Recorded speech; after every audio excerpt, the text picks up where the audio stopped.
In this video, I will show you the best way to remove and replace the coolant expansion tank on a Chevy GM SUV or truck. That when they start looking this bad, they're probably going to start leaking at the seams. Believe it or not, this vehicle just had a coolant flush and you can't even see the level or condition of the fluid. You don't need to remove the top off the engine or the intake. You're just going to loosen the clamp and then you're going to remove the air box. It's very easy.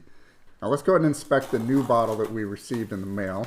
You can usually find these at a pretty low cost. I'm sure some links will magically appear in the video description. This one looks good. Looks like a factory tank.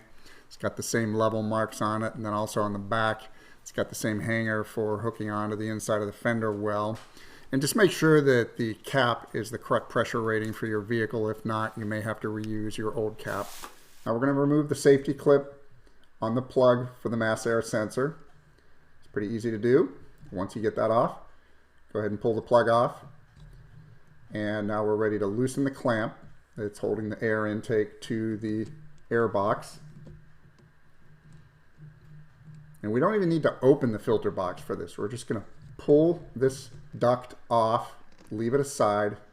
Pulling the hoses off the tank is easy. Just use a pair of pliers to back the clamp away and you should be able to pull the hose off fairly easily. You don't have to do yours yet. I'm just pulling this one off now to give you a better view of how the air box comes off.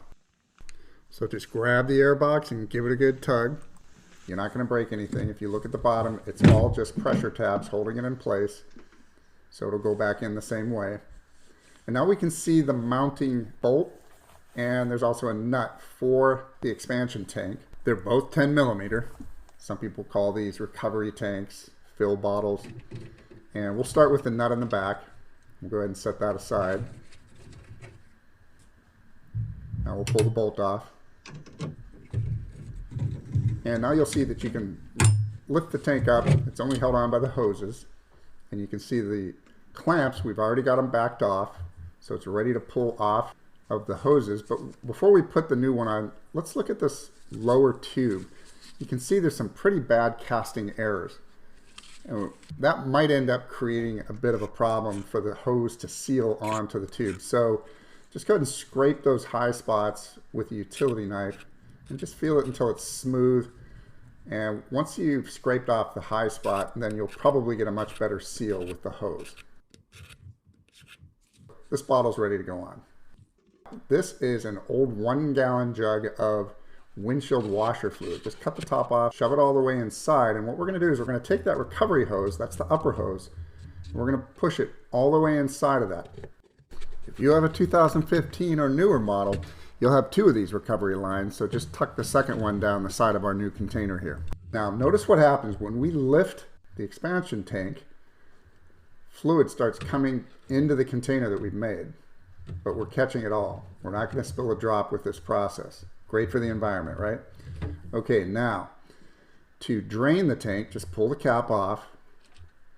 And you notice I'm keeping that upper tube plugged with my right index finger, and just turn it upside down and drain it into our new container. This is very easy and it recovers 100% of the fluid. And once the coolant's drained out of the bottle, then we can go ahead and remove that bottom hose. And while holding the hose up, and put the new bottle on. Now as we put the bottle back down, you'll notice some fluid start coming in the bottom of the tank. That's normal. Now you can take your recovery line, or if you have 2 of them, and reconnect to the top of the recovery tank. Now that has got to be worth hitting the subscribe button. Okay, so now we're going to use our pliers to put the lower clamp back into position. And we'll do the same for the upper clamp.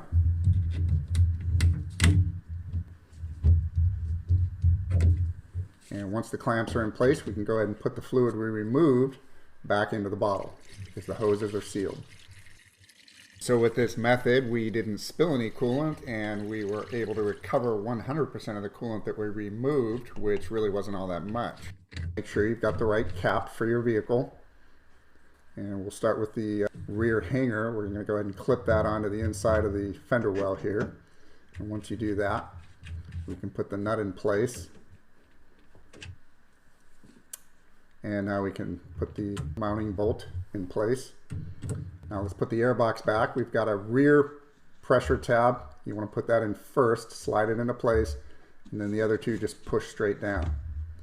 Just make sure it's firm in place before you put the air intake back on. Go ahead and tighten that clamp back down.